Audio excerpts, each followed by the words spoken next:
Y'all know the summer was hot. Like it was so hot it made Lake Somerville look like an oasis. Now, it may be a decent place to wet a hook, but an oasis it is not. It was about mid-June I found myself with a choice. Either get a boat or get a margarita machine.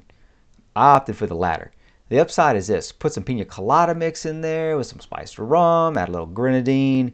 It turns into this nice little shade of maroon.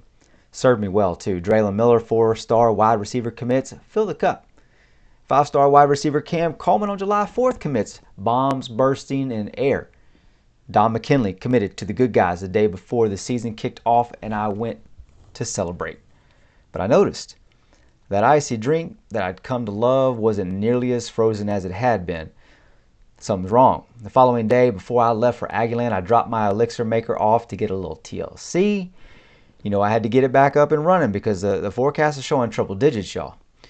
Guy called me back on Monday and says, I took a look at it. I can confirm it's not working within the manual specifications. I was supposed to deliver that icy deliciousness within an hour of power on, but it's taken longer than expected, he says. He told me, I'm going to get to this diagnosed and I'll let you know. All right. Now, I'll be damned if he didn't call me back this last Saturday during the Miami game and said, I got some bad news. I said, lay it on me. He says, it's one of two things. Either it's low on coolant or the compressor's going out. Y'all, we got problems. How deep they run is something we're going to have to find out. Can they be fixed? Sure. Is it a patch or a complete overhaul? That's another conversation for a different day. I do know the remedy though. Get a win. I told the guy, load that sumbitch up with coolant, no time to waste. ULM is up this weekend and they are ready to take that whooping.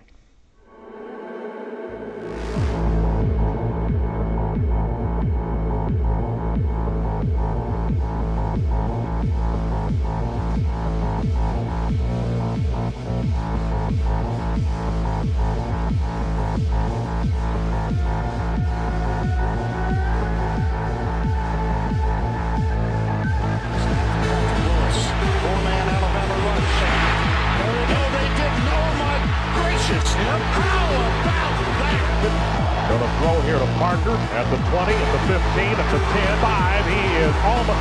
He got a touchdown! He got. Left center field. It could be. It is a home run. Oh, doctor!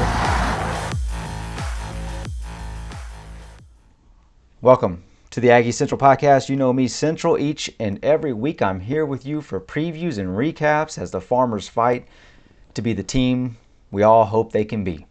If you like the content, hit the gig 'em. It's right below the screen. If you're enjoying the channel, leave a comment. Want more? Smash the subscribe button like the tots that they used to put on the side of the sloppy joes at Sabisa.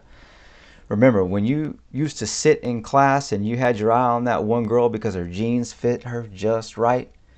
Remember how you'd kind of time it just right walking out of that class so that you could maybe strike up a conversation? If you were like me, you did yourself a big favor by not being shy and you asked her out.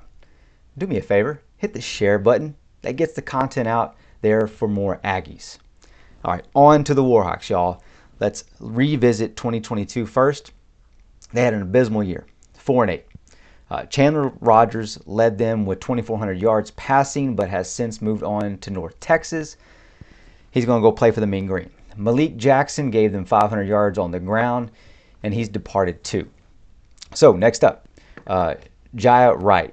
He tried to pick up where Rogers left off at QB. First outing against Army, 10 of 21, 70 total yards, 50% completion, 3.3 yards per attempt, and Bro threw 2 INTs. He did have 11 carries for 35 yards, but that couldn't keep him from, having them look elsewhere. So enter Hunter Herring. He's taken over ever since. He grabbed the end of the fourth quarter in the first game against Army. And he put up 14 points and went out and got a win, 17-14. They beat Army. Last weekend, his first full game, he went 99 yards. Didn't even break 100. 53% completion. Little uptick from Jaya. Did it against Lamar. All right. Now, Hunter Smith will tote the rock. He's had 20 carries so far to this point, 204 yards. So 10.2 yards per carry. That guy's doing a little bit of work. He's got a 62-yard long run. He's added 2 TDs. He's backed up by Isaiah Woolard. He'll get a few carries as well. They'll work him in, but Hunter's your guy.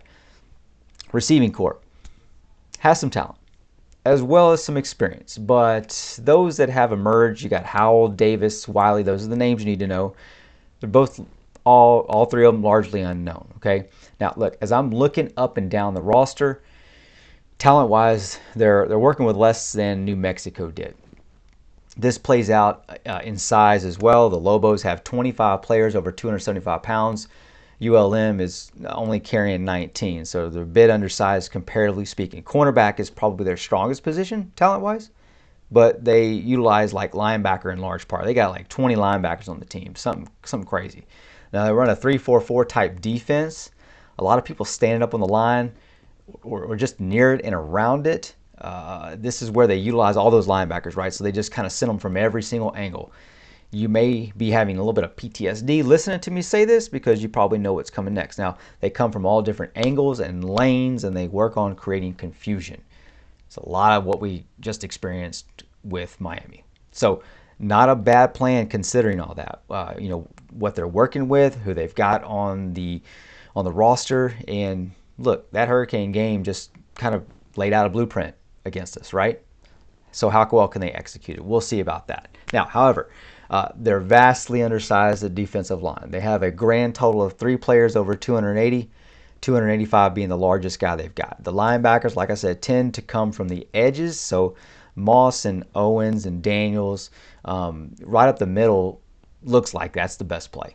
Okay, just send that sucker right between the tackles. Don't even bump it outside. Just go at them. 12 personnel is going to be a hard play for them, especially since they start biting on this, and then we slip a tight end out. That's a very obvious type of game plan for us. Now, like New Mexico, they play a lot of guys inside 10 yards. They want to stop the run. They're going to have a hard time with the deep ball, just like New Mexico did. You got Noah and Stewart going to probably get behind them quite a bit. I wouldn't be surprised if we end up with, some 30, 40 plus plays in this game because of that.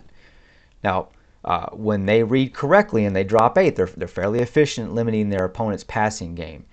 But if we do well reading that and we adjust, especially at the line of scrimmage, we want to work on that a little bit, and run the ball, man, we're going to gash them. Now, look, I'm watching for Petrino to hit the play action, draw him in, and I bet we might even see Weigman run slightly more. Now, he doesn't figure to be needed in this way for this game, and there's not really a reason to put him in harm's way. But I bet we might see him 3 or 4 times on a scramble. He's kind of getting his legs underneath him, and the guy can leg it out. I really would prefer not to see him, though, because I think I'd like to tear this team up in just a pure flex, okay? So this game is about us, just like it was against the Lobos. How much will we prepare? How much will we be able to flex? Will we be able to keep our cornerbacks on them? Will we tackle? Will we square up?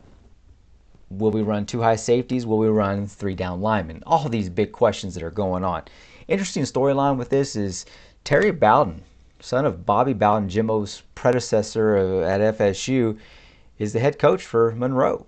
I don't know, maybe he's feeling some type of way because the way it kind of worked out was kind of seemed a little bit like Bobby got pushed out at FSU. Not saying Jimbo did it, but maybe the administration did. They want to go ahead and make way for Jimbo. Maybe Terry's feeling some type of way about this. Maybe he wants to do something early. Maybe he wants to keep it close. I think they're probably cordial now, but maybe something springs up in him where he does want to make this a game early. Considering all the comparisons, here's what I think the play is. I think if I'm going to give this a prediction, I'm going to go with 56-6. Why? Why go with that? I think we're going to be better on both sides. I don't think we're going to be worse. I think comparatively speaking, we're talking about a team that's somewhat lesser than New Mexico.